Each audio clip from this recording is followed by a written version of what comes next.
यशोमतिनन्दन व्रजवरनागर गोकुलरञ्जन कानन यशोमतिनन्दन व्रजवर। हरे कृष्णा। सबसे पहले तो सूरत के सब भक्तों को हरे कृष्णा। बहुत अच्छा लग रहा है, बहुत दिनों के बाद फिर से आप सबसे ऑनलाइन मुलाकात हो रही है।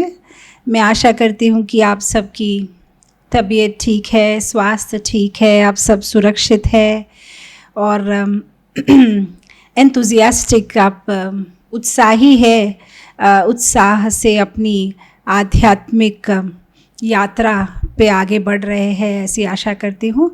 तो सबसे पहले आप सबको मेरा प्रणाम। वांछा कल्पतरुभयश्च कृपा सिंधुभ्येव च पतितानां पावनेभ्यो वैष्णवेभ्यो नमो नमः।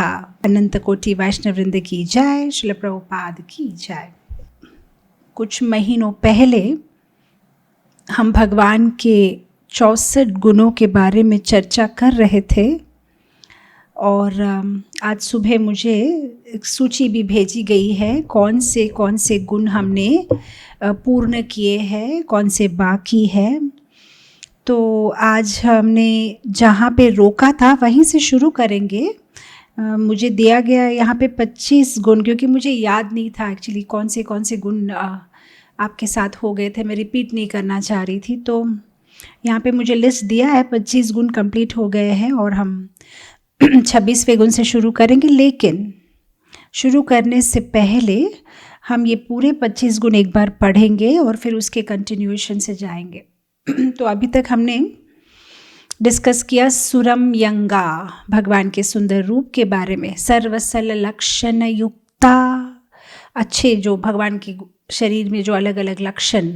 रुचिरा तेजो संविता बलियान वयसन्विता विविध अद्भुत भाषाविता सत्यवाक्या प्रियं वदा सुपंडिता बुद्धिमान चतुर्भक्त सुहृदा शरणागत पालका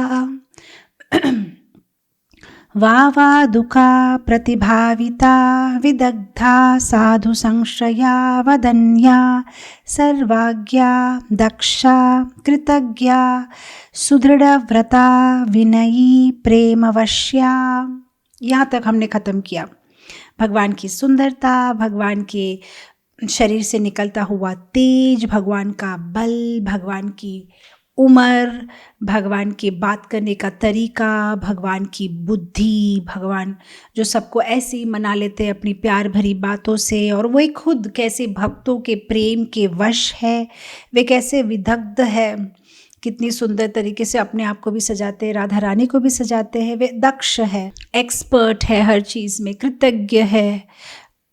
एक्चुअली हमें कृतज्ञ होना चाहिए, लेकिन भगवान में भी एक गुण है, वे कृतज्ञ हो जाते हैं। भक्त कुछ भी थोड़ा सा भगवान के लिए करते तो भगवान कृतज्ञ हो जाते।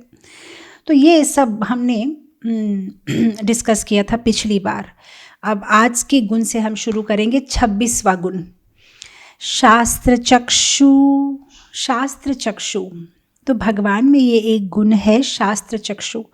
उसका मतलब भगवान जो भी करते हैं वो शास्त्र के अनुसार करते हैं या शास्त्र चक्षु से वो देखते हैं। हर एक इंसान को, हमारी जो ये 2 आँखें हैं, हम ये जो आँख से देखते हैं ये भौतिक आँख है, पर जो एक भक्त है, ब्राह्मण है, एक वैष्णव है, वो शास्त्र चक्षु से हर चीज़ को देखता है। तो यहाँ पे भगवान की भी एक क्वालिटी है शास्त्र चक्षु। आप देखिए, भगवान जब श्री राम जी के अवतार में आते हैं, वे कितना शास्त्र के अनुसार चलते हैं।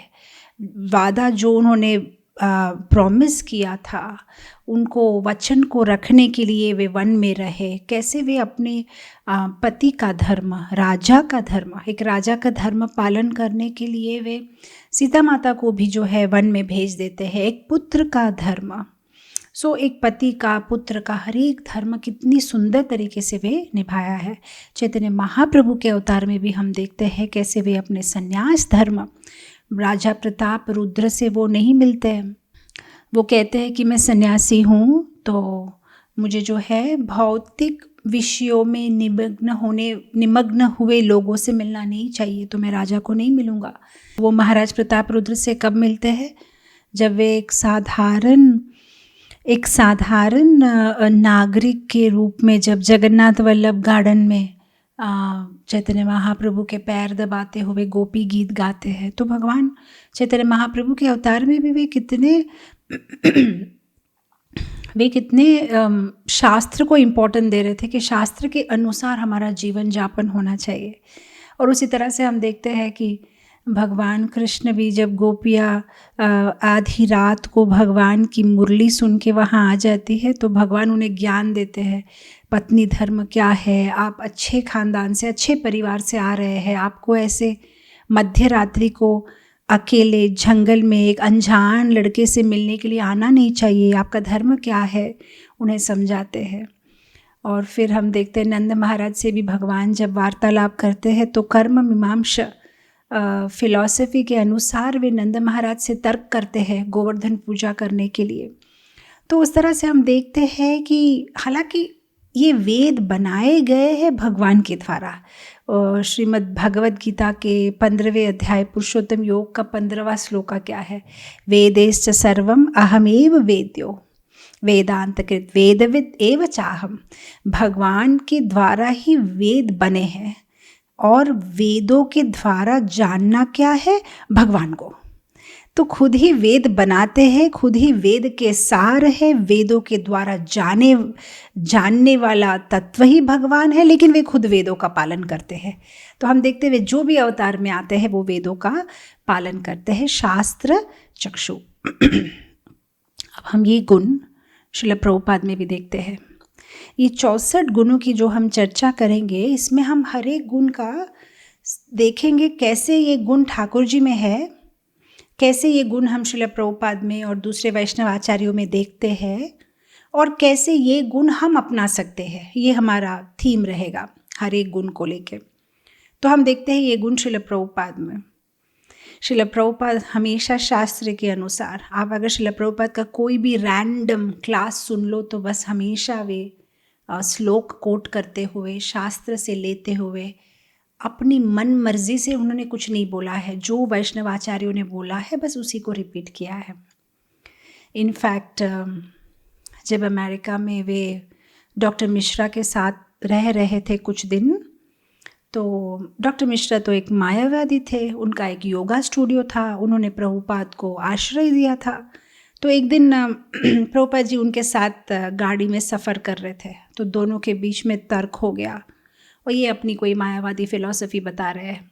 तो प्रभुपाद बहुत गुस्से में बोले, सबसे पहले तो तुम्हारा ये आई थिंक का बिजनेस बंद करो। ये जो तुम बार बार बोल रहे हो ना, मैं तो ऐसा सोचता हूँ, मेरे अनुसार तो ये है, मुझे तो ऐसा लगता है, ये बंद करो तुम पहले। तुम्हें क्या लगता है उसको जानने में मुझे कोई रुचि नहीं है। शास्त्र में क्या बोला गया है उसके बारे में तुम बात करो। तो प्रभुपाद जी ये बहुत बार बोले हैं कि I don't like this I think business. ये जो हम बार बोलते हैं ना, आई थिंक, मुझे तो ऐसा लगता है, शायद ऐसा होगा। प्रभुपाद जी बोलते हैं ऐसा बात मत करो, शास्त्र से बात करो।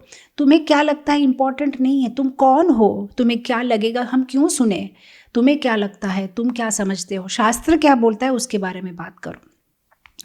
तो ये बहुत एक सुंदर पॉइंट हमें समझने वाला है, क्योंकि इस भौतिक जगत में हम जो अभी रह रहे हैं, प्रेजेंट सिचुएशन, हम भी अलग अलग लोगों से इंटरैक्ट करते हैं, अलग अलग लोगों से बात करते हैं, और प्राय हम देखेंगे जो लोग हमें आध्यात्मिक जीवन में निरुत्साह करते हैं, डिस्करेज करते हैं ना, वो ऐसी बातों का प्रयोग करते हैं। मुझे तो लगता है आपको इतना ज़्यादा भी भक्ति नहीं करनी चाहिए, मुझे तो ऐसा लगता है, मेरे अनुसार आप तब हमें केयरफुल रहना चाहिए जब भी कोई ऐसी वर्ड्स यूज़ करे ना कि मुझे ऐसा लगता है, मुझे तो ऐसा फील हो रहा है, तब हमें ये बात बोलनी चाहिए कि नहीं, शास्त्र में क्या लिखा है मैं उसको फॉलो करूँगा। आप क्या सोचते हैं, आपको क्या लगता है, ये मेरे लिए इम्पोर्टेंट नहीं है। तो ये इम्पोर्टेंट बात। और एक चीज़ कि शास्त्र तो मेरे पास है और आप शास्त्र चक्षु के अनुसार जीवन को चलाने के लिए कह रहे हैं, लेकिन मुझे शास्त्र समझ में नहीं आता, तो क्या करें? तो यहाँ पे दूसरा ऑप्शन है गुरु चक्षु। गुरु, साधु, शास्त्र। गुरु के चक्षु से देखो, शास्त्र के चक्षु से देखो, साधु के चक्षु से देखो। तो कभी कभी हम गुरु की बातें सुनते हैं, गुरु के अनुसार हमारा जीवन यापन करते हैं, लेकिन अगर गुरु एक्सेसिबल नहीं है तो शास्त्र को पकड़ेंगे, लेकिन शास्त्र समझ में नहीं आता है तो साधु को पकड़ेंगे। लेकिन ये तीनों चीज़ों के अनुसार ही हमारा जीवन हम आगे बढ़ाएंगे, गुरु, साधु और शास्त्र। या तो शास्त्र चक्षु या तो गुरु चक्षु। अगर हम अपने आप से कोई डिसीजन लेंगे या अपने मन के अनुसार चलेंगे तो हम आध्यात्मिक जीवन में आगे नहीं बढ़ सकते हैं। तो ये बहुत इम्पोर्टेंट पॉइंट, हमें भावनाओं में बहना नहीं चाहिए। भावनाओं में कि मुझे ऐसा लगता है या इसे ऐसा लगता है, हमें भावनाओं में नहीं बहना चाहिए। और प्रभुपाद जी कितने केयरफुल थे। मुझे एक वृत्तांत याद आ रहा है। एक भक्त एक बार प्रभुपाद जी के पास में जाके कह रहा था कि श्रील प्रभुपाद, जब मैं ठाकुर जी को देखता हूँ तो मुझे ठाकुर जी के आसपास एक नीली रोशनी, एक ब्लू कलर की लाइट दिखाई देती है। और प्रभुपाद ने उसको कहा, अच्छा क्या ये रेगुलरली हो रहा है? उसने कहा, हाँ, मैं जब भी खड़ा रहता हूँ मुझे भगवान से लाइट दिखाई देती है। और श्रील प्रभुपाद ने कहा, फिर तो तुम्हें ज़रूर डॉक्टर के पास जाना चाहिए, तुम्हारी आँखों में कोई प्रॉब्लम है। अब उस भक्त को लगा था शायद श्रील प्रभुपाद कहेंगे, अरे तुम तो शुद्ध भक्त हो गए हो, तुम्हें लाइट दिखाई दे रही है। लेकिन प्रभुपाद ने कहा, डॉक्टर के पास जाओ, आँखों में कोई प्रॉब्लम है। एक बार किसी भक्त ने प्रभुपाद से कहा कि प्रभुपाद जी, जब मैं ठाकुर जी को देखता हूँ तो मुझे लगता है ठाकुर जी की आंखों से आंसू आ रहे हैं। और प्रभुपाद ने कहा कि जब तुम ठाकुर जी को देखते हो तुम्हारी आंखों से आंसू आने चाहिए, ठाकुर जी की आंखों से तुम्हें आंसू कैसे दिख रहे हैं? तो प्रभुपाद जी कोई भावनाओं में बह नहीं जाते थे।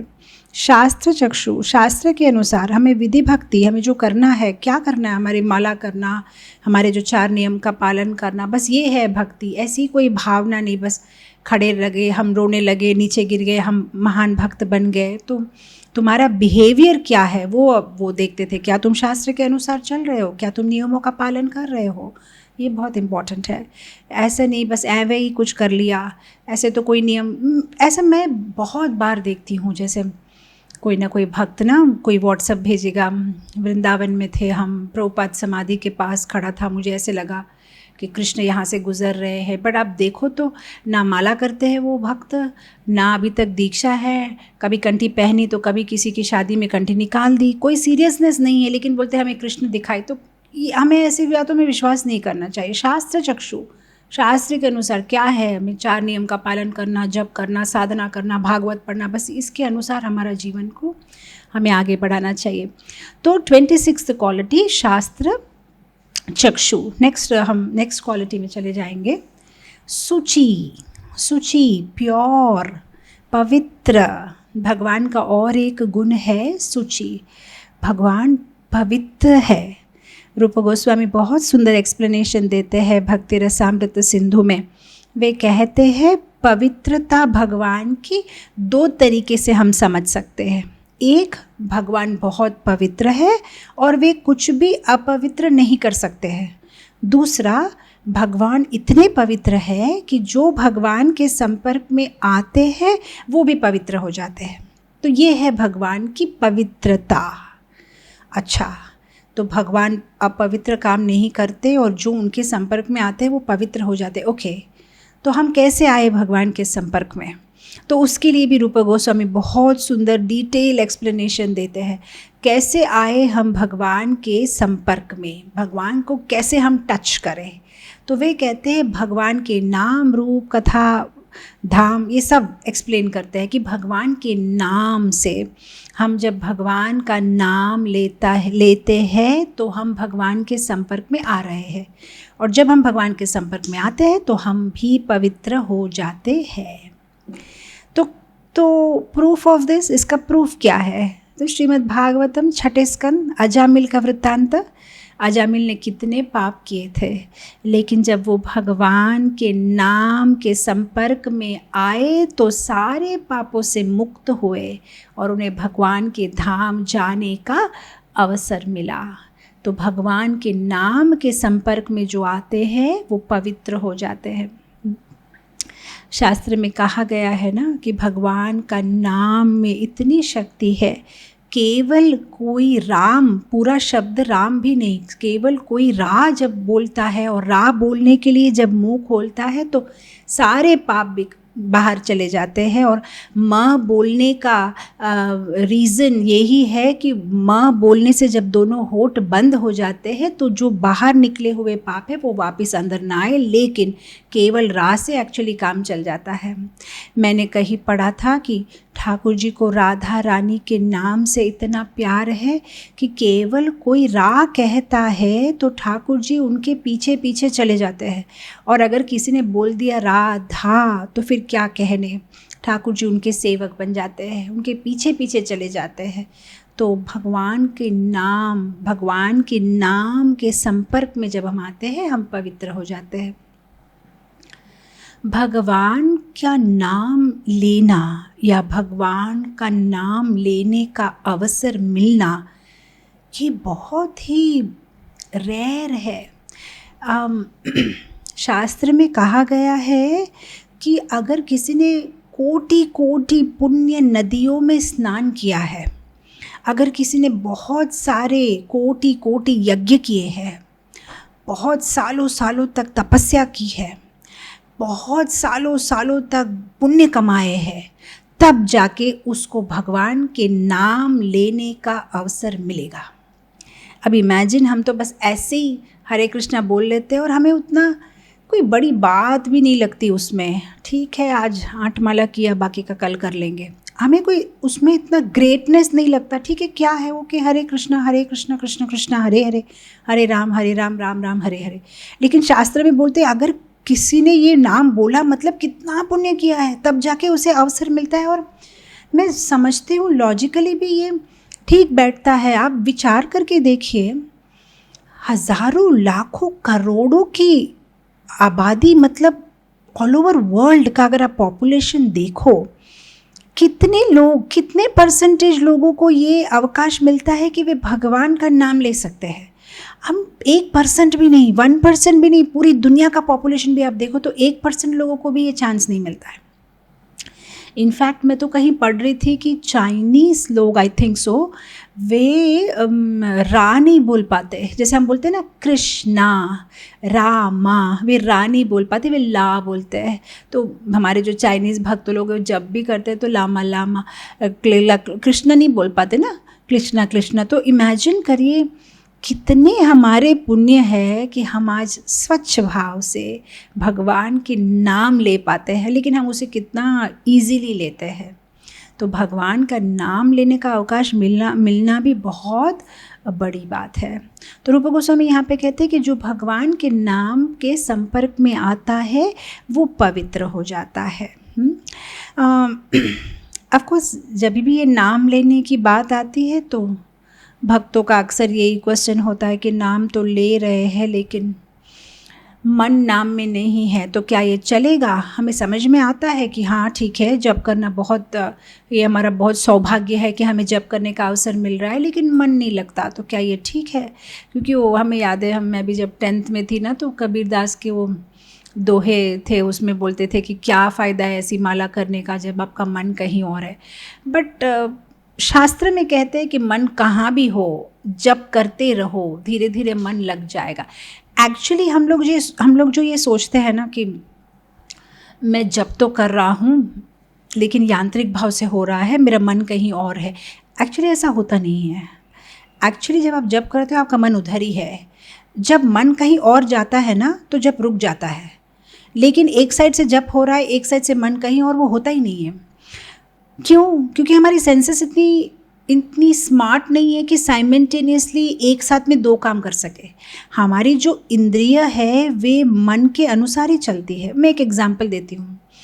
बहुत बार ऐसा होता है, आप भागवतम क्लास में बैठे हो, आपकी आंखें खुली है, आप स्पीकर के सामने ही देख रहे हो, जो भी वक्ता बोल रहे हैं भागवत उनको देख रहे हो, आपके कान भी खुले हैं, लेकिन आप कभी कभी क्लास नहीं सुनते हो, आपका मन कहीं और होता है।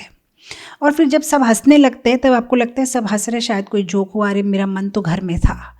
तो उसका मतलब अगर आपका मन आपके इंद्रियों के साथ जुड़ा हुआ नहीं है तो आपकी इंद्रियां काम नहीं करती है।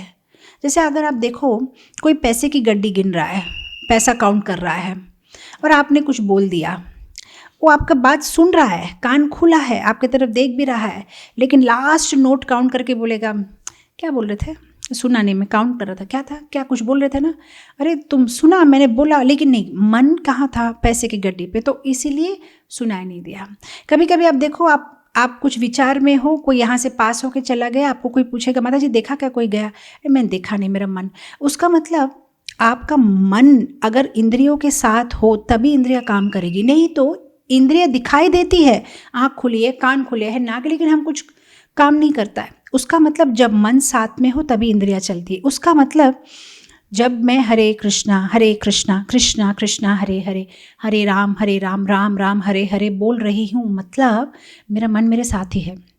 हाँ, लेकिन अब हम जो एक्सपीरियंस कर रहे हैं वो एक्सपीरियंस क्या है, जब मन कहीं और चला जाता है तो यहाँ नाम भी बंद हो जाता है, होठ बंद हो जाता है। जब बंद हो जाता है तो दो नाम लिए, फिर मन कहीं और चला गया, फिर थोड़ा सा 15 मिनट घूमा पूरा रूम में, फिर से वापस आया।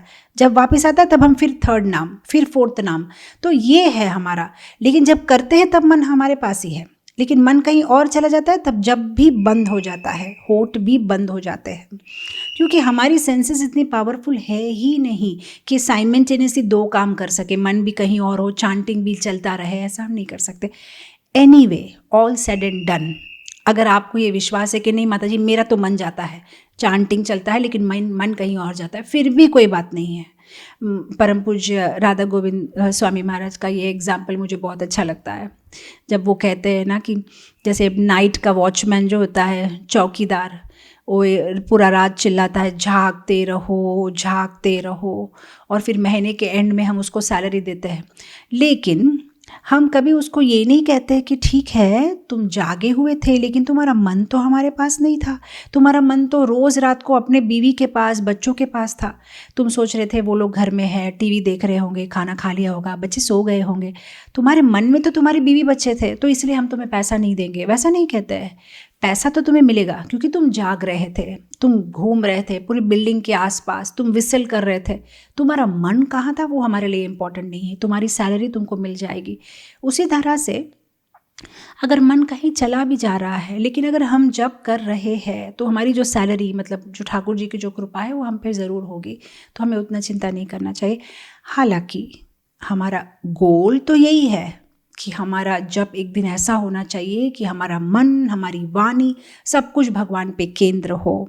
जिस तरह से दत्तात्रेय भगवान के 24 गुरु नहीं है, वो क्या कहते हैं, एक बाण बनाने वाला आदमी इतनी ध्यान से बाण बना रहा था कि पूरी राजा की टोली जो है वहाँ से चली गई, पूरी जो बारात जो थी राजा की चली गई, एकदम बैंड बाजा रथ के साथ। और फिर दत्तात्रेय ने उन्हें पूछा कि भैया तुमने देखा यहाँ से राजा की सवारी गई? बोला अच्छा मैंने देखा नहीं, हालांकि इतनी ज़ोर शोर से गई। तब दत्तात्रेय ने बोला कि ये मेरे गुरु है, कितना उनका फोकस था बाण बनाने पर। तो ऑफकोर्स ये हमारा भी गोल है कि एक दिन हमारा जब ऐसा हो कि हमें कोई चीज़ बाहर की अफेक्ट ना करे, लेकिन जब तक कि हम ये लेवल पे आते नहीं हैं हमें निराश होकर छोड़ना नहीं चाहिए, क्योंकि जब हम करते रहेंगे जस्ट लाइक अगर आप देखो लोहा होता है ना, लोहा, ये मैग्नेट के पास में अगर लोहे के टुकड़ों को ले जाएंगे ना तो दूर में रहने से मैग्नेट कुछ नहीं कर सकता, लेकिन जितना जैसे जैसे पास लाओगे इमीडिएटली मैग्नेट उसे पकड़ लेगा। तो हम यहाँ ठाकुर जी है और हम अगर एकदम माया में है तो हम उनके इन्फ्लुएंस में नहीं आते हैं, लेकिन हम जैसे जप करते हम उनके रेडियस में आ जाते हैं और फिर ठाकुर जी हमें एकदम ले लेते हैं अपनी गोद में, एकदम जो है हमें पवित्र कर देते हैं। तो पसंद आए ना आए, समझ में आए ना आए, हमें जप करते रहना चाहिए, धीरे धीरे जप करते रहने से जो है हमारा हृदय शुद्ध होगा। ऑल्सो जब हम पसंद आए ना आए पढ़ते रहेंगे, समझ में आए ना आए सुनते रहेंगे, अच्छा लगे ना लगे जब करते रहेंगे, तो हमारी जो मेमोरी है, हमारी जो हार्ड डिस्क है वो फुल हो जाएगी, फिर उसमें भौतिक जगहों, भौतिक वस्तु के लिए जगह नहीं रहेगी। आज ही मैं सुबह मेरे कंप्यूटर में, लैपटॉप में कुछ डाउनलोड कर रही थी तो मुझे मैसेज आया कि मेमोरी इज़ फुल और जगह नहीं है कुछ भी डालने के लिए। मेरे मन में ख्याल आया कि काश एक दिन हमारा माइंड भी भौतिक वस्तुओं को बोल दे मेमोरी इज़ फुल, जगह नहीं है, memory is full of Krishna, आपके लिए जगह नहीं है। बस ये हमारे जीवन का उद्देश्य है कि एक दिन हम ऐसा बोल पाए कि I am full with Krishna, मेरे मेमोरी में कोई जगह नहीं है किसी के भी लिए। और ये दिन आएगा अगर हम कंटिन्यूसली जप करेंगे, शास्त्र सुनेंगे, जो हमें 4 नियमों का पालन करेंगे, तो डेफिनेटली एक दिन ऐसा आएगा। तो ये हम बता रहे थे कि कैसे शुचि, पवित्र। तो हम पवित्र हो सकते हैं जब हम भगवान के नाम के साथ में जुड़े। चौरा के पुरुषाष्टकम का ये श्लोक मुझे याद आ रहा है, बिल्व मंगल ठाकुर का। वहाँ पे वो कहते हैं ना, व्रज प्रसिद्धम नवनीत चोरम गोपांगनम चादकुला चोरम अनेक जन्मार्जित पाप चोरम चोराग्रगण्यम पुरुषम नमामि। भगवान का नाम जब लेंगे तब क्या होगा? भगवान माखन चोरी तो करते ही है, गोपियों का कपड़ा चोरी तो करते ही है, लेकिन जो भगवान का नाम लेता है उनके सारे पाप भी चोरी कर लेते हैं। तो बस भगवान के नाम के संपर्क में आएंगे तो सारे पाप भगवान ले लेंगे। और उसी चौराग्र पुरुषाष्टकम में एक और श्लोक आता है, वे कहते हैं, यद्यपि नामापि हरति अशेषं गिरि प्रसारन् अपि पापरासिन् आश्चर्य रूपो ननु चोरैद्रिक दृष्टा श्रुतो वा न मया कदापि। अगर आपने गिरि पहाड़, बड़े पहाड़ जितने पाप भी किए हो, अगर एक बार कोई भगवान का नाम लेता है तो वो पहाड़ जैसे पाप को जो भी है भगवान उसको मिटा देते हैं, डिस्ट्रॉय कर देते हैं। और बिल्व मंगल ठाकुर बोलते हैं, ना मैंने ऐसे कभी किसी चोर को देखा है, ना कभी ऐसे किसी चोर के बारे में सुना है। कितना बड़ा चोर है, बस नाम बोलो और पाप चोरी करके चले जाते हैं ठाकुर जी। तो रूप गोस्वामी कहते हैं कि हम भी पवित्र हो सकते हैं अगर हम भगवान के नाम के संपर्क में आए। दूसरा पॉइंट वे कहते हैं, हम भी पवित्र हो सकते हैं अगर हम भगवान के रूप के संपर्क में आए। अब आप देखिए शास्त्र में, रामायण में आप देखिए कौन आया था भगवान के रूप के संपर्क में और शुद्ध हो गया? शूर्पणखा। क्या हुआ शूर्पणखा को? देखने में कितनी काली भद्दी एक राक्षसी थी, लेकिन जैसे ही उसने भगवान के रूप को देखा, सुंदर भगवान की भुजाएं, भगवान की छाती, उनका सुंदर मुख, उनकी आँखें, उनके नाक, उनके कान, तो उनको जब देखने लगी तो वह सुंदर हो गई। कुछ लोग कहते हैं शूर्पणखा मायावी थी, भगवान को इम्प्रेस करने के लिए, भगवान को आकर्षित करने के लिए उसने मायावी रूप धारण किया था। लेकिन कुछ वैष्णवाचार्य बोलते हैं ऐसा कुछ नहीं था, शूर्पणखा तो कुरूप थी। लेकिन जैसे जैसे ठाकुर जी के सुंदर रूप का देख रही थी वो पवित्र हो जा रही थी और एकदम देखने में सुंदर देवी के, अप्सरा के जैसे हो गई। और उसके बाद क्या हुआ? वो फिर से कुरूप हो गई, फिर से देखने में राक्षसी बन गई। क्यों? क्योंकि उसने वैष्णव अपराध किया। हमारे जीवन में भी ऐसा ही होता है। जब हम भक्त बन जाते हैं, जब हमारा मन शुद्ध होता है, जब हमारा मन पवित्र होता है, सब आकर्षित होते हैं हमारी तरफ। हम अंदर से ही नहीं, बाहर से भी देखने में सुंदर हो जाते हैं। लेकिन ये सुंदरता ज़्यादा दिन टिकती नहीं है, क्योंकि हम वैष्णव अपराध करते हैं और फिर से हमारी पुराने लुक में हम आ जाते हैं। उसी तरह से जो शूर्पणखा थी, जब उसने भगवान को देखा, मन भी शुद्ध हो रहा था, शरीर भी पवित्र हो रहा था, सब कुछ अच्छा हो रहा था, एकदम सुंदरी हो गई वो, एकदम अंदर और बाहर से। लेकिन जैसे ही सीता को अटैक करने के लिए गई, वैष्णव अपराध किया, वो फिर से अपने निज रूप में आ गई। तो अभी हमने सुना भगवान के नाम से संपर्क बढ़ाएंगे तो पवित्र होंगे। दूसरा रूप गोस्वामी बोलते हैं भगवान के रूप से हम संपर्क करेंगे तो हम पवित्र होंगे। जिस तरह से शूर्पणखा पवित्र हुई, लेकिन अपराध नहीं करना है। तो कृष्ण का नाम, कृष्ण का रूप और कृष्ण की कथा। जब हम कृष्ण की कथा के संपर्क में आते हैं तभी भी हम पवित्र हो जाते हैं। कौन आया था कृष्ण की कथा के संपर्क में और पवित्र हो गया? प्रहलाद महाराज। प्रहलाद महाराज एक राक्षस के बेटे थे। राक्षस के बेटे ने गर्भ में जब नारद मुनि से कृष्ण की कथा सुनी तो वे शुद्ध भक्त हो गए। तो जब कृष्ण की कथा के संपर्क में हम आते हैं, कृष्ण की कथा के संपर्क में कौन आया था? और एक भक्त परीक्षित महाराज। कृष्ण के कथा के संपर्क में आई थी रुक्मिणी देवी। वे सब जब कृष्ण के कथा के संपर्क में आए तो वे पवित्र हो गए और वे कृष्ण से जुड़ गए। तो कृष्ण का नाम, कृष्ण का रूप, कृष्ण की कथा। सुखदेव गोस्वामी भागवतम में कहते हैं कि जो भगवान की कथा सुनते हैं उनकी भौतिक तृष्णा कम हो जाती है। मेटीरियल डिज़ायर्स, ये जो हमारी भौतिक इच्छाएं हैं, ये कम हो जाती है। भक्तों से प्रीति बढ़ जाती है, भगवान पे आसक्ति बढ़ जाती है, पाप मुक्त हो जाते हैं, दुख नाश हो जाते हैं। ये सब कुछ होता है जब हम भगवान की कथा सुनते हैं। तो जब हम भगवान की कथा के रूप में उनके संपर्क में आते हैं तो हम पवित्र हो जाते हैं। तो भगवान का नाम, रूप, कथा। अब आया भगवान का स्मरण। जब हम भगवान के स्मरण में संपर्क में आते हैं तब हम शुद्ध हो जाते हैं। चरित्र में हम सुनते हैं शबरी माता के बारे में। वे भगवान का नाम तो लेती थी, राम राम, लेकिन उससे भी ज़्यादा भगवान का स्मरण करती थी, क्योंकि मतंग मुनि ने उन्हें आशीर्वाद दिया था कि जब वे वैकुंठ से विमान आया था, मतंग मुनि और उनके सारे शिष्य जब विमान पे आरोह हो रहे थे जाने के लिए, तो शबरी भागती हुई आई, गुरु महाराज मैं भी आऊँगी आपके साथ। तो मतंग मुनि ने कहा, ए शबरी, तुमने इतनी सुंदर से गुरु की सेवा की है कि हम तो भगवान को मिलने के लिए वैकुंठ जा रहे हैं, लेकिन भगवान तुम्हें मिलने के लिए वैकुंठ से आएंगे, तुम यहीं रुको, भगवान तुम्हें मिलने आएंगे। और उस दिन से लेके अनेक अनेक सालों तक सबरी बस एक ही स्मरण में, मेरे गुरु ने कहा है भगवान आएंगे, ज़रूर आएंगे। तो प्रतिदिन, प्रति मिनट, प्रति क्षण, प्रति सेकंड, प्रति क्षण जो वो भगवान का स्मरण कर रही थी, तो फाइनली जो है ठाकुर जी आए हैं। तो भगवान ये बफरिंग टाइम देते हैं हमें पवित्र होने के लिए। जितना हम भगवान का स्मरण करते हैं, हृदय पवित्र हो जाता है और फिर उस पवित्र हृदय में ठाकुर जी विराजते हैं।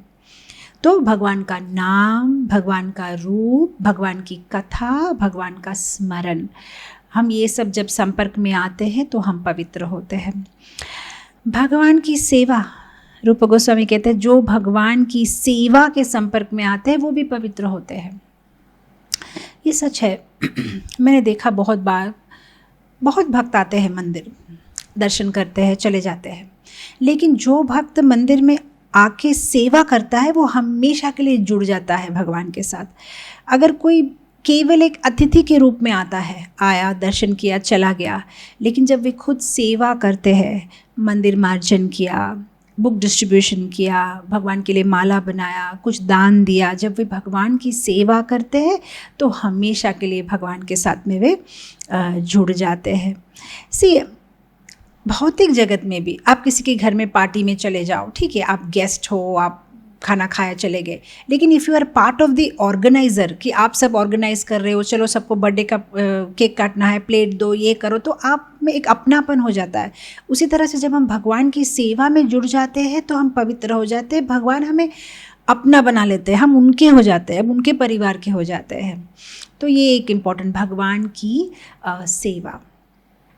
अच्छा बताइए, भगवान की सेवा से कौन पवित्र हुआ था? हमने भगवान की कृष्ण लीला में क्या देखा? कुब्जा ने क्या किया था? भगवान, वो एक वेश्या थी, लेकिन उसने भगवान की सेवा की, वो पवित्र हो गई। क्या सेवा की? चंदन और कर्पूर और अगरू मिला के जो है वो कमसे के लिए ले जा रही थी, लेकिन जब उसने ठाकुर जी को वो ऑफ़र किया तो फिर वो पवित्र हो गई। हम देखते हैं मथुरा में जब ठाकुर जी बलराम जी के साथ और उनके गोप बालक के साथ जब गए थे तब एक धोबी के साथ उनकी मुलाकात होती है और वो धोबी भगवान की सेवा नहीं करना चाहता, वे भगवान उसे मार देते हैं। और उसके बाद एक दर्जी के पास जाते हैं और वो दर्जी थोड़ा सा भयभीत था क्योंकि उसने अभी अभी देखा कि धोबी को मारा, तो फिर उसने भगवान को जो है वस्त्र बना के दिए। और उसके बाद भगवान जाते हैं एक क्या गार्डनर जो माला बना रहा है भगवान के लिए, और वो बहुत प्यार से जो है भगवान को माला देता है। और फिर भगवान उसे आशीर्वाद देते हैं कि तुमने इतने प्यार से मुझे जो ये माला अर्पण की है, मैं तुम्हें आशीर्वाद देता हूँ,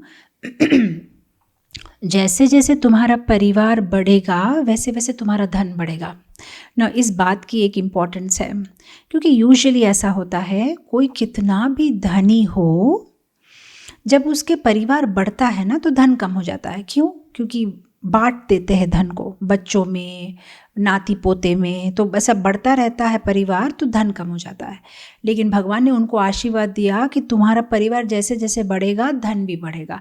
और ये आशीर्वाद अभी तक भी आप देखो, वृंदावन में जो फूल माला भगवान के लिए बनाते हैं, जिनके फूल के बागान है, वे सब काफ़ी संतुष्ट और काफ़ी जो है आनंद से अपना जीवन ये कर रहे हैं। तो भगवान की सेवा, जो भगवान की सेवा के संपर्क में, सेवा से भगवान के संपर्क में आते हैं, वो भी पवित्र हो जाते हैं। जैसे 64 लिम्स ऑफ जो भक्ति है, जैसे 64 भक्ति के अंग है, उसमें से एक अंग है भगवान की मंदिर मार्जन करना, भगवान का मंदिर मार्जन करना। भगवान का मंदिर जब हम मार्जन करते हैं तो हमारा हृदय भी मार्जन हो जाता है।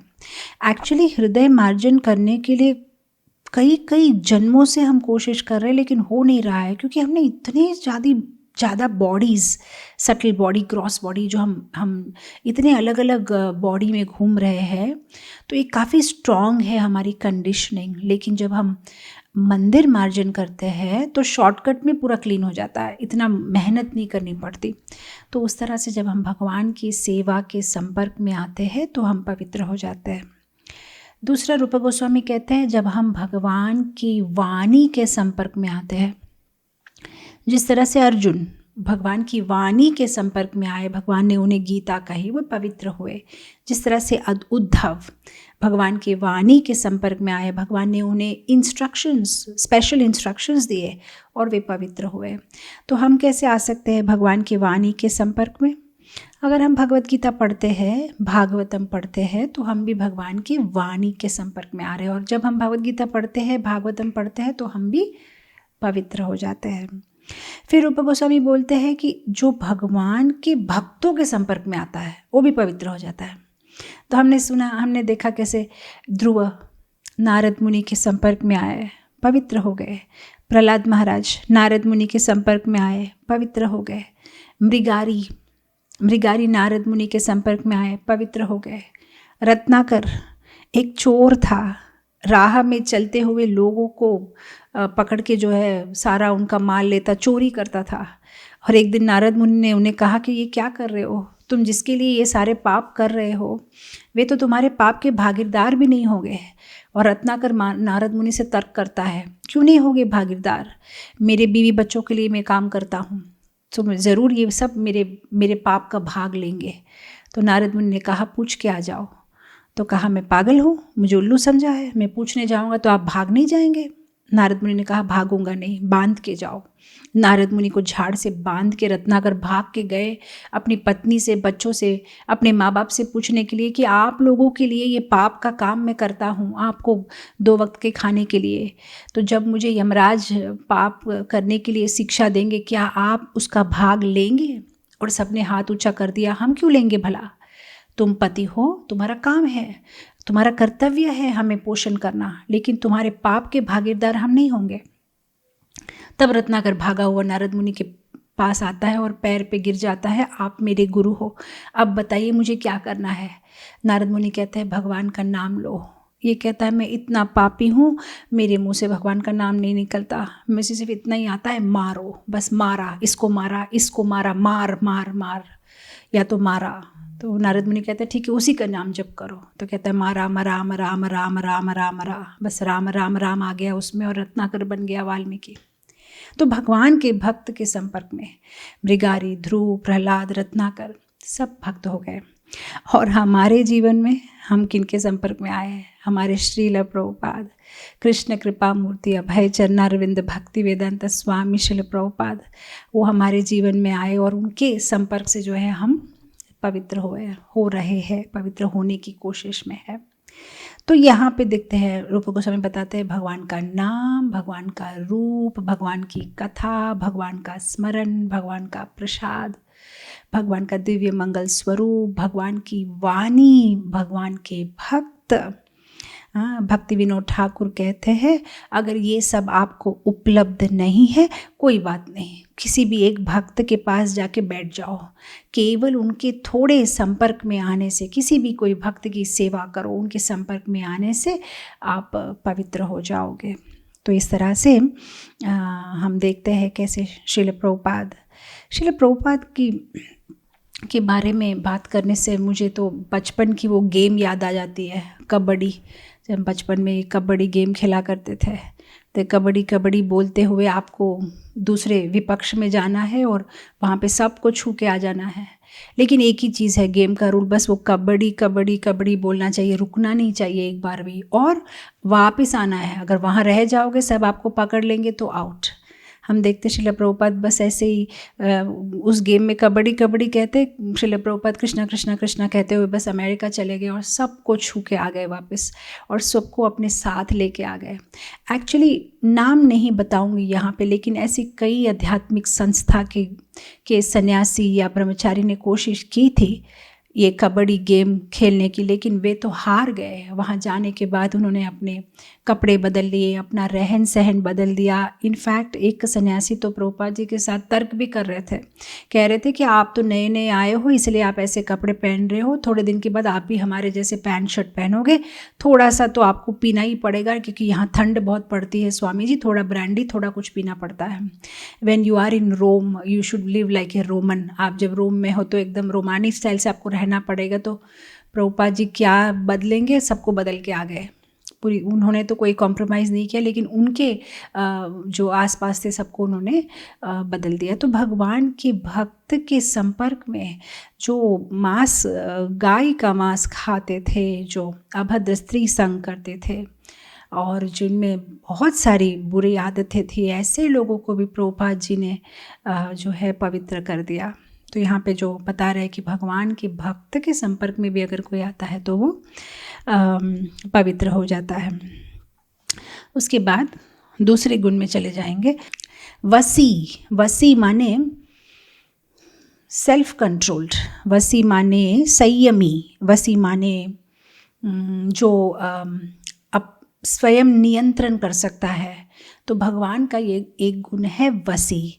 वे संयमी है, वे किसी भी चीज़ से आकर्षित नहीं होते।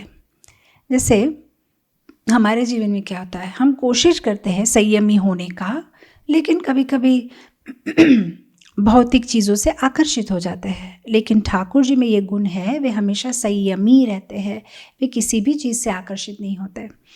जैसे ये कथा आती है कैसे कामदेव एक बार अपने मन में सोचते हैं कि ठाकुर जी इतने 16,000 गोपियों के साथ में रास करते हैं, तो मैं उनको जो है काम का बाण उन पे डालूंगा, उनको मैं जो है काम के बाण से जो है उनको मैं आक्रमण करूँगा।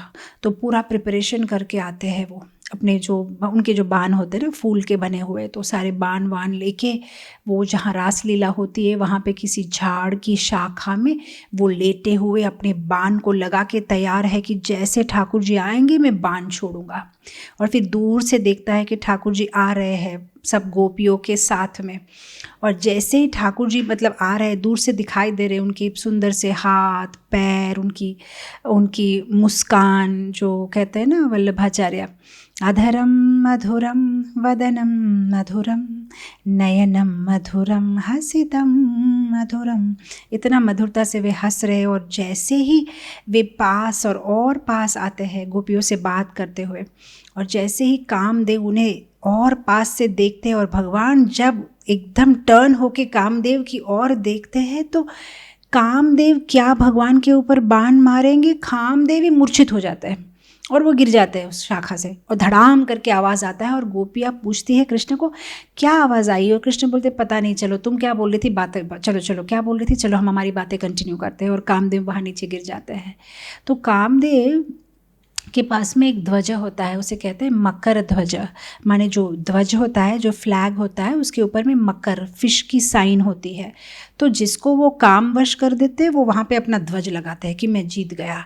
लेकिन यहाँ तो वे खुद ही नीचे गिर गए, मूर्छित हो गए, तो उनका जो मकर ध्वज है वो नीचे गिर गया।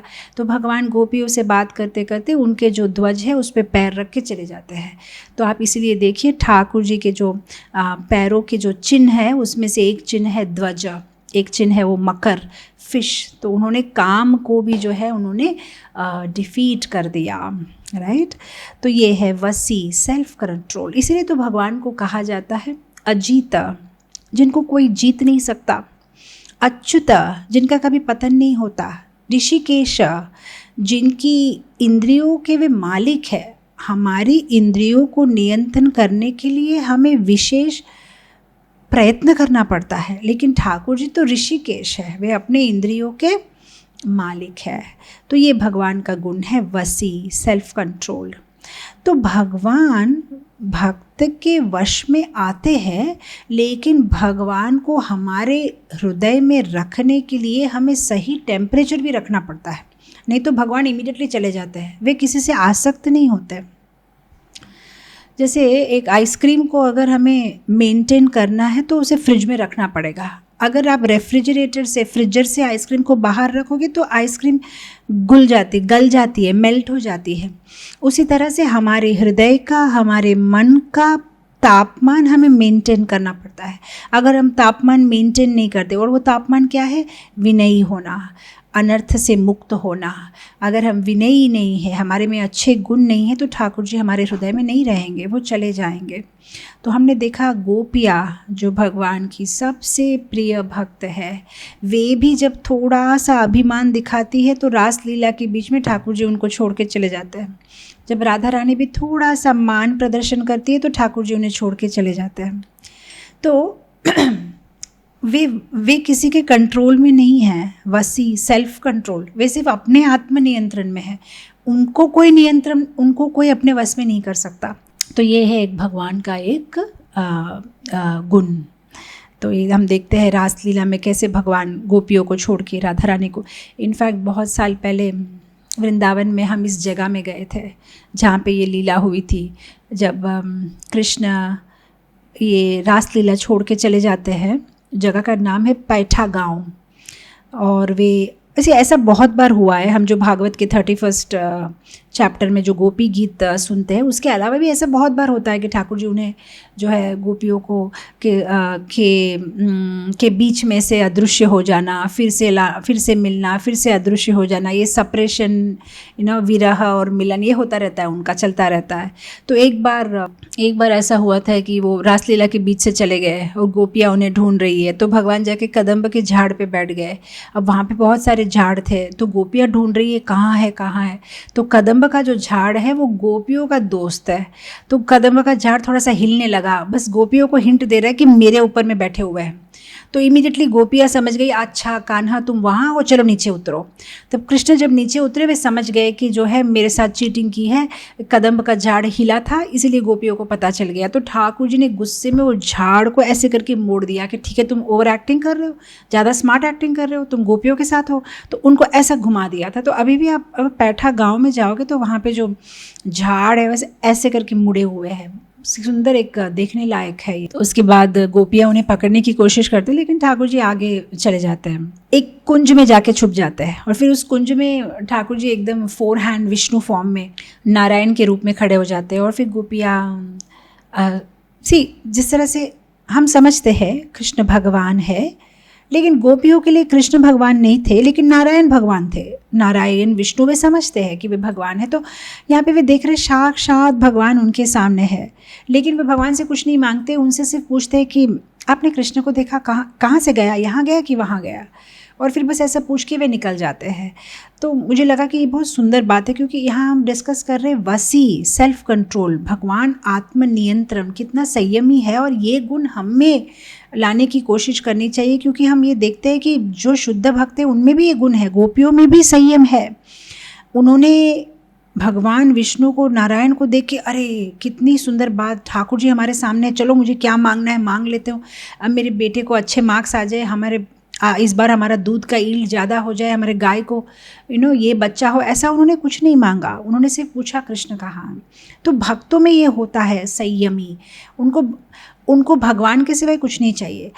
हमें भी भगवान चाहिए, लेकिन हमें भगवान के साथ ये भी चाहिए, और फिर वो भी चाहिए, और फिर ये भी चाहिए। तो हमें के प्लस प्लस प्लस चाहिए, उन्हें सिर्फ कृष्ण चाहिए।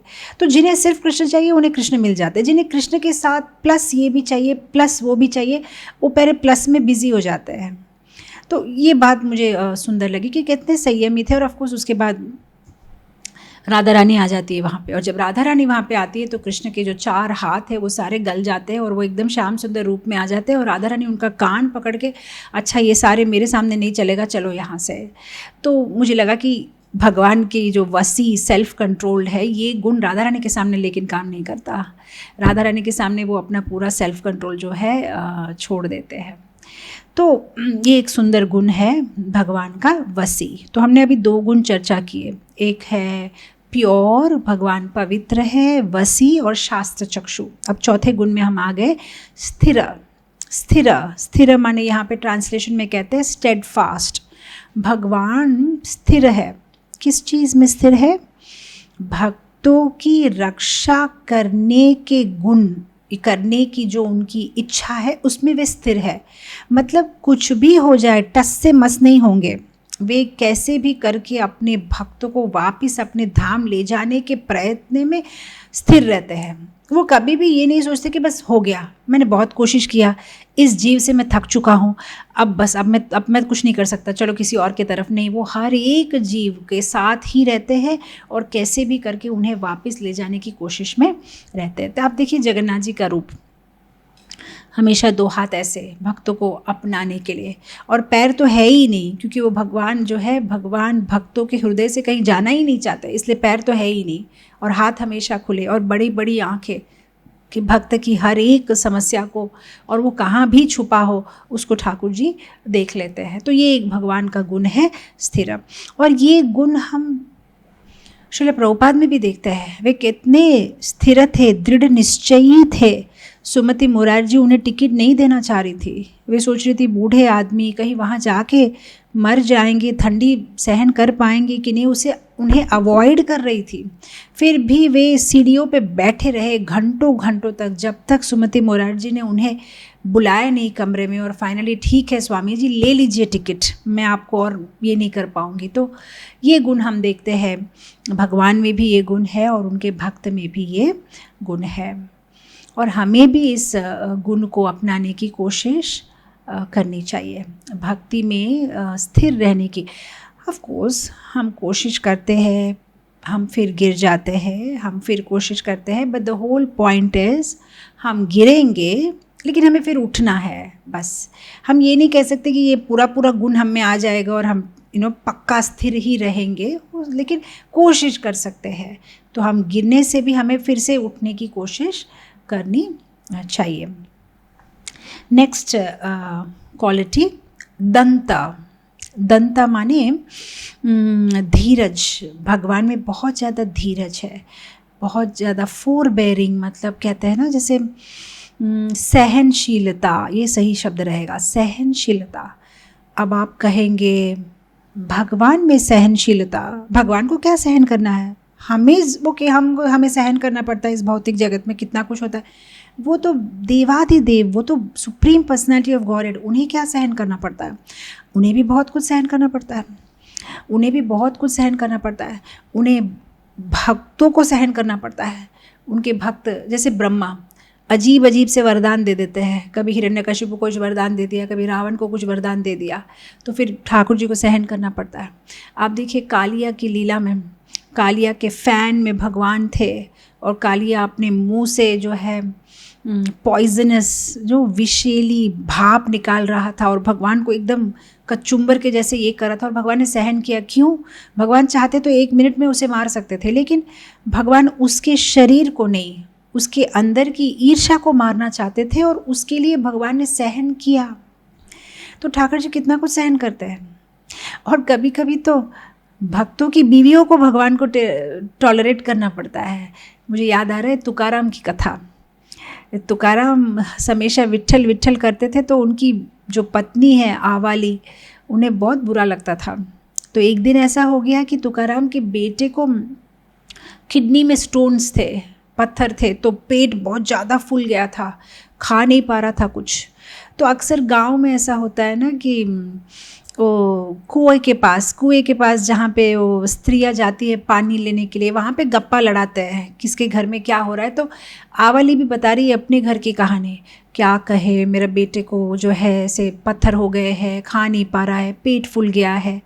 तो इंस्टेड ऑफ वो दूसरी स्त्रियाँ जो है उनके साथ सहानुभूति नहीं दे रही है, उनका मजाक उड़ा रही है।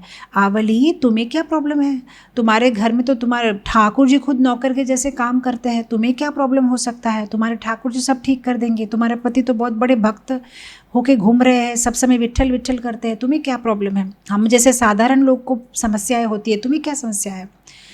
तब वो पॉजिटिवली नहीं लेती है, उसे अपमान लगता है कि सारा सब मेरे मजाक उड़ा रहे हैं, तो गुस्सा हो जाती है।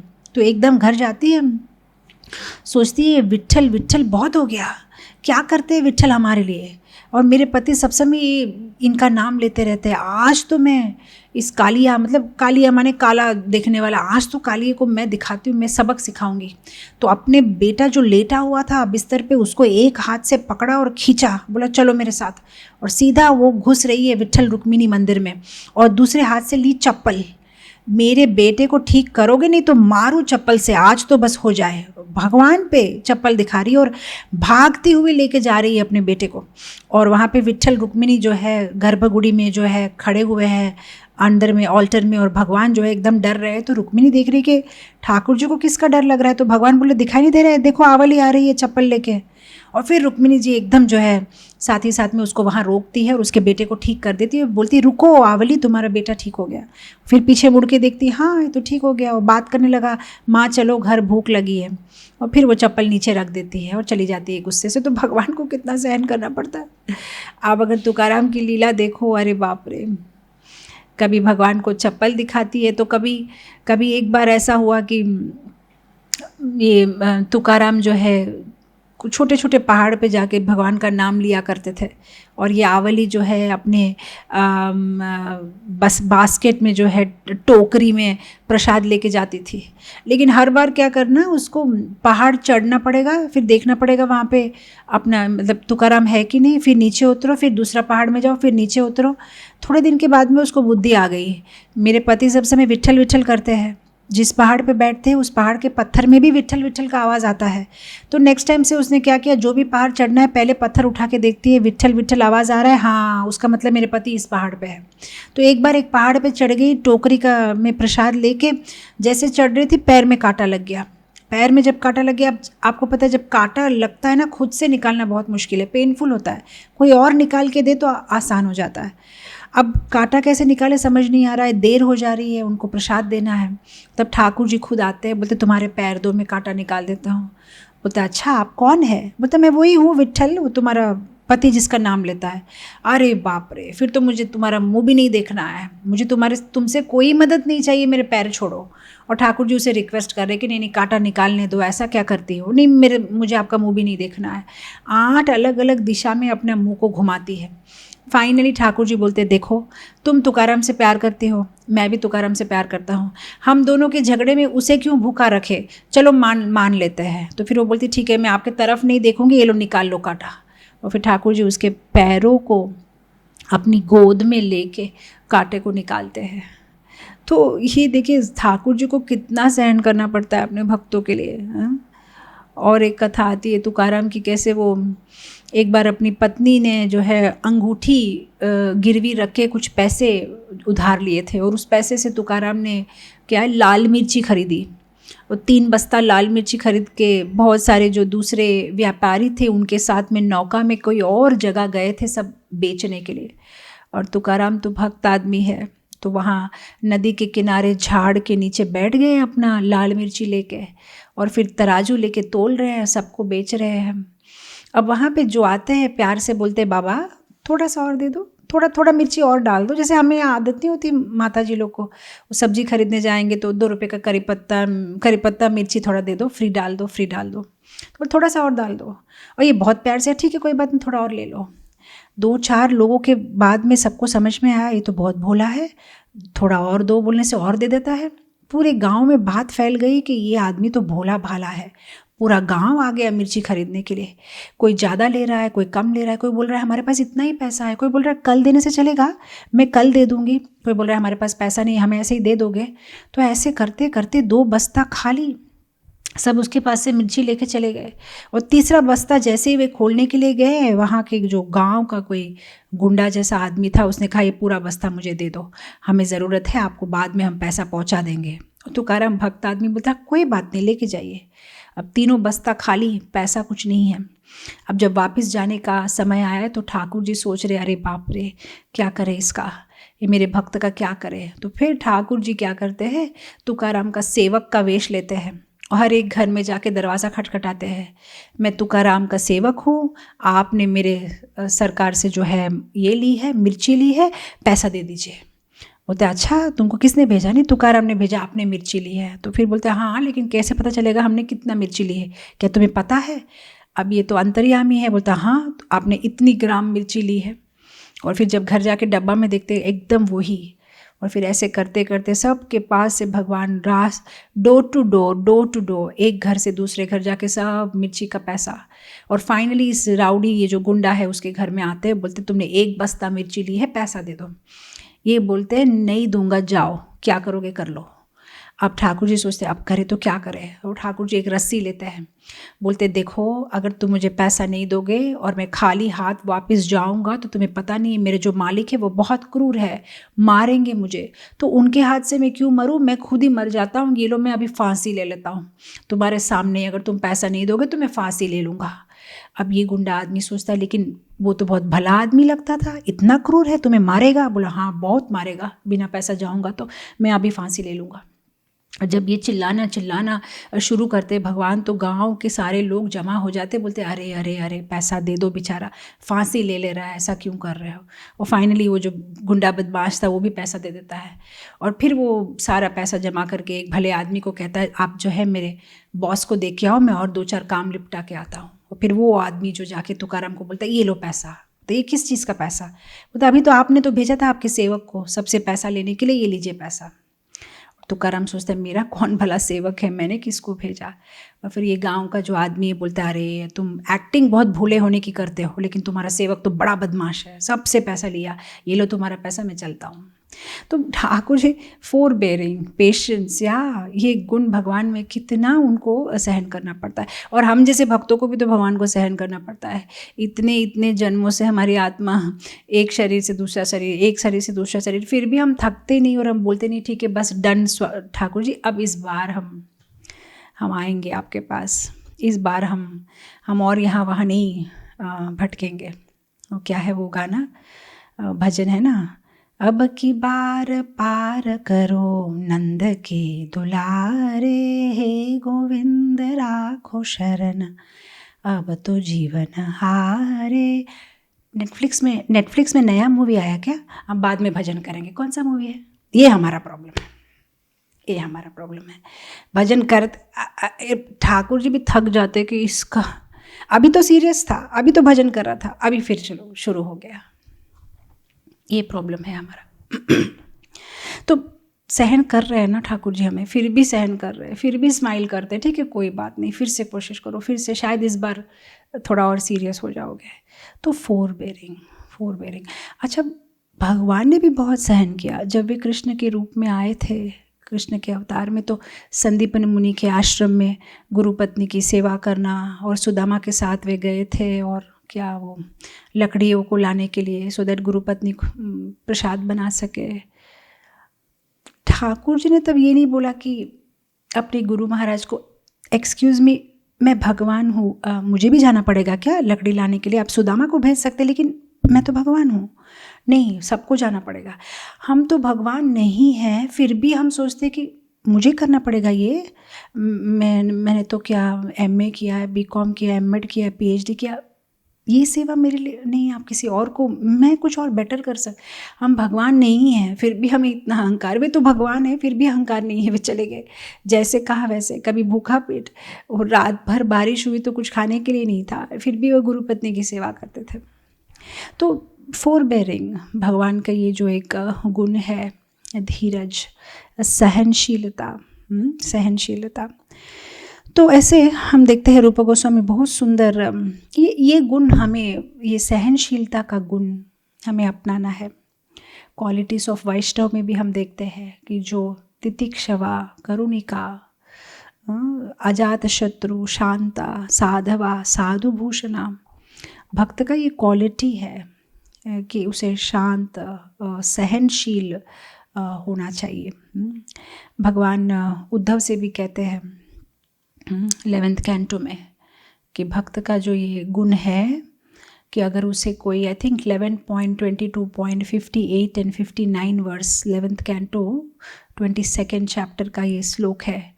कहते कि अगर किसी भक्त को कोई इंसल्ट भी करे, अपमान करे, कोई उनको इग्नोर करे, कैसे भी करे, एक भक्त को अपनी आध्यात्मिक स्थिति से नीचे नहीं गिरना चाहिए, बेशक कोई भी परिस्थिति जीवन में आए। और ऐसा करने में हम कैसे सफल होंगे? अगर हम रेगुलरली शास्त्र का अध्ययन करेंगे तो हमें समझ में आएगा, हम कन्विंस हो जाएंगे कि हम इस दुनिया में परमानेंट नहीं है। हमारा मुख्य उद्देश्य है भगवान के धाम वापस जाना, और हम किसी भी चीज़ को इम्पोर्टेंस नहीं देंगे, राइट। ऐसे कभी कभी भक्त बोलते नहीं, एक्चुअली मुझे तो अच्छा लगता है मंदिर में सेवा करना, लेकिन ये डिवोटी की वजह से मुझे बहुत प्रॉब्लम हो रहा है, उसकी वजह से, इसकी वजह से। एक्चुअली मैं करना चाहती हूँ, मेरे हस्बैंड सपोर्ट नहीं करते। एक्चुअली मैं करना चाहता हूँ, मेरे पेरेंट्स। एक्चुअली मैं तो भक्ति करना चाहती हूँ, ऑफिस में बहुत काम है, ये है। हम कितनी सारी सी, हमारी परिस्थिति कैसी है। इमेजिन आपके घर में आग लग गई और आप देख रहे हो सब कुछ जल रहा है, सोफ़ा जल रहा है, किचन में सब कुछ जल रहा है, और उस वक्त आपको दिखाई दिया कि ऊपर में होल है, सीलिंग में होल है, और यहाँ पे एक लैडर है, एक सीढ़ी है, और आप क्या करोगे? सबसे पहले फटाफट से उस सीढ़ी से बाहर निकलने की कोशिश करोगे, क्योंकि आपको दिखाई दे रहा है पूरा घर जल रहा है। और उस टाइम पे अगर आपकी बीवी ने आपको बुलाया, सांभड़ो छो, गुजराती में बोलते ना, सुनिए एक मिनट, क्या हुआ? टी शर्ट आपको सूट नहीं हो रहा है ब्लू कलर का, येलो पहनेंगे तो अच्छा लगेगा। आप क्या बोलोगे? अच्छा मैं अभी नीचे आता हूँ, शर्ट बदल दूंगा। नहीं, आप बोलोगे get lost, blue T shirt या येलो टी शर्ट, चलो निकलते यहाँ से बाहर, जल रहा है सब कुछ। बस यही हमारी परिस्थिति है।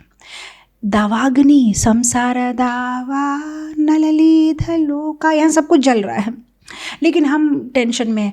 आपको पता नहीं, मैं तो करना चाहती, लेकिन उसने क्या बोला था आपको पता है? 2 साल पहले जब मेरे जेठानी की बेटी की शादी में क्या कहा था आपको पता है? मेरे साथ कैसा बिहेव किया आपको पता है? मेरे को इनविटेशन कार्ड भी नहीं, आपको पता है कैसी साड़ी दी थी मुझे गिफ्ट में? घर जल रहा है, प्लीज़ भूल जाओ सारी बातें, किसने क्या कहा, चलो निकलते हैं यहाँ से, लेट्स गेट आउट, यहाँ से निकल जाते हैं हम लोग सब। लेकिन हम बिजी है, इसने ऐसा अपमान किया था, उसने ऐसा मेरे साथ बिहेव किया, इसने मेरा पैसा ले लिया, इसने मेरे साथ यही किया, लेकिन घर जल रहा है, चलो चलते, ये सब चलता रहेगा। टी शर्ट बदलने का इतना टेंशन हमें नहीं लेना चाहिए, इसने ऐसा क्यों कमेंट मारा, मैं देखने में अच्छा नहीं हूँ, छोड़ो, निकलो यहाँ से। तो दंता, फोरबेयरिंग, सहन करना सीखना है डिवोटीज़ को, क्योंकि ये भौतिक जगत है। आज सुबह ही हम प्रोपा जी का क्लास सुन रहे थे कि बोल रहे थे दुखालयम शाश्वतम, यहाँ पे सुखी रहने की कोशिश करना ही एक बहुत बड़ा ब्रह्म है।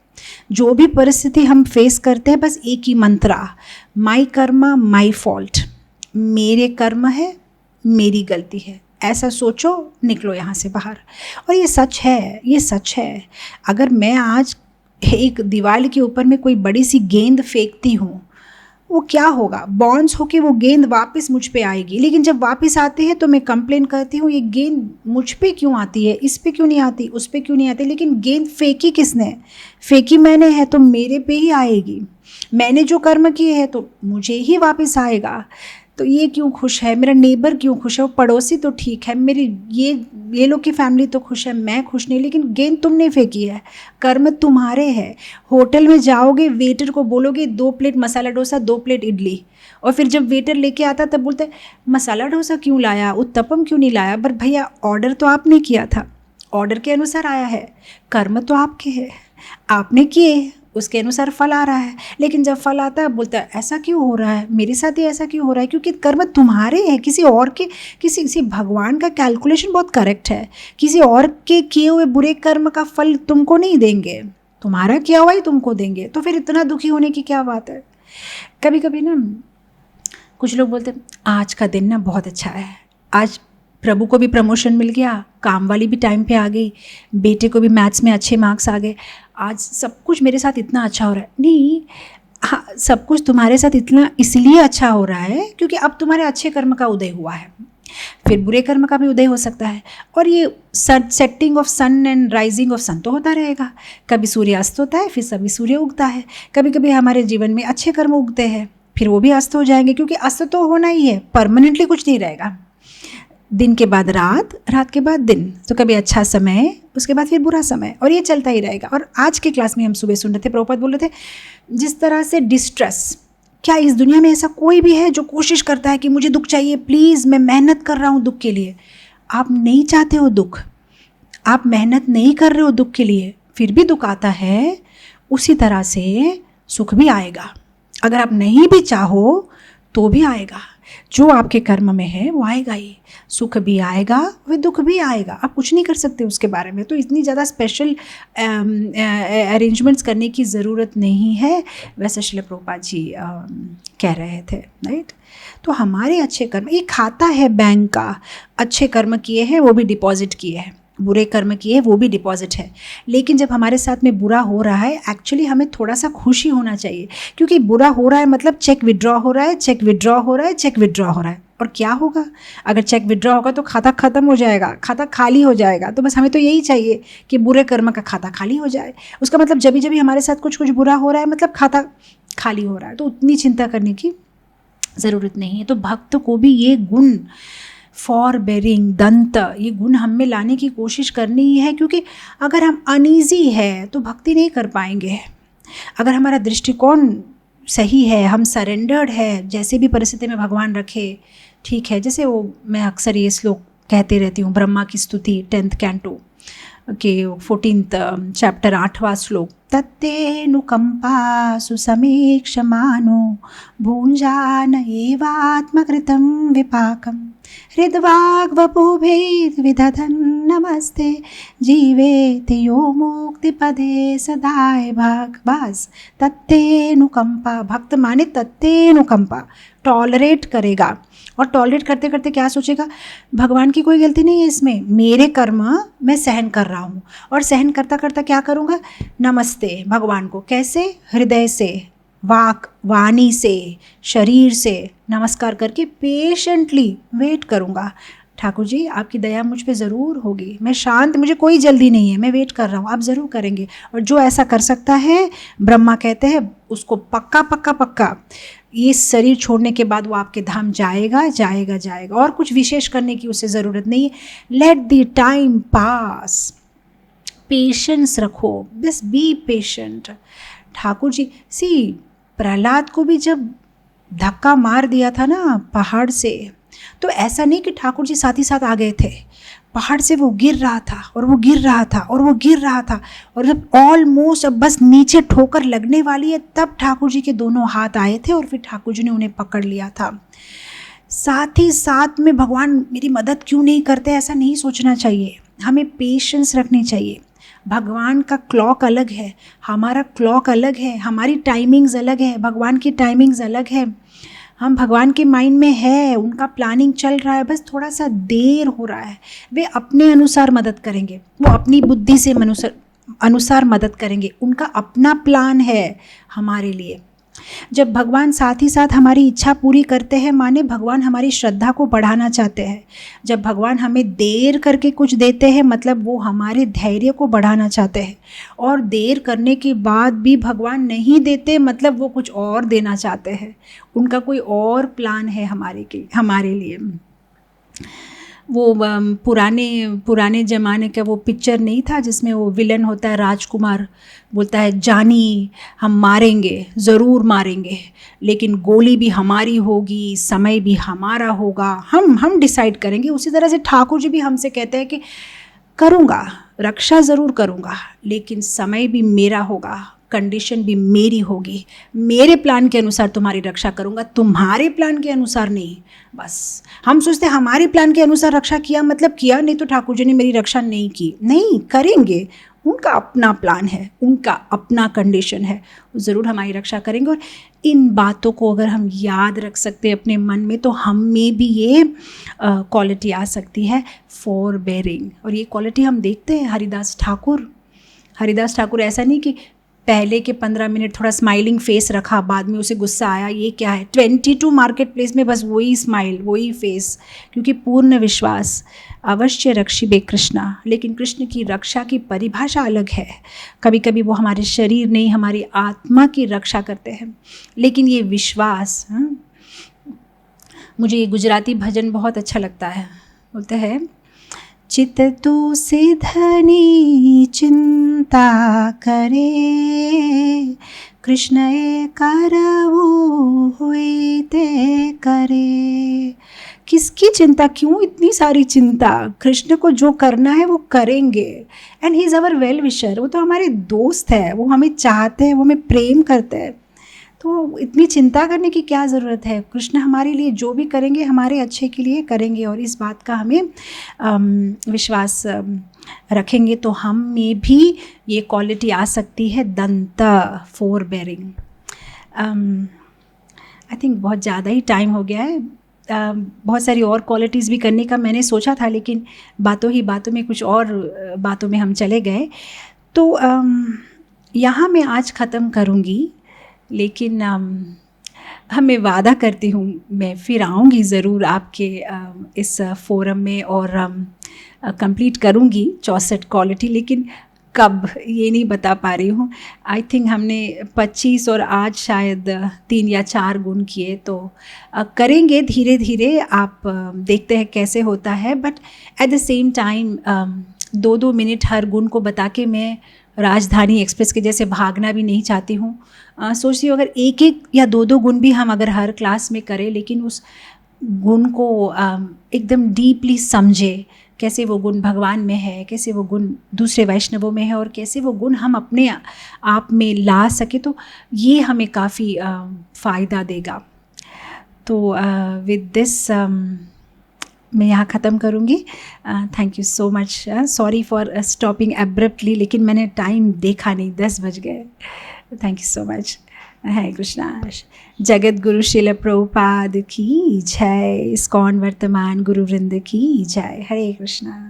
सब कृष्णा कृष्णा कृष्णा लगे, सब कृष्णा कृष्णा कृष्णा लगे, सब कृष्णा कृष्णा कृष्णा लगे, सब कृष्णा कृष्णा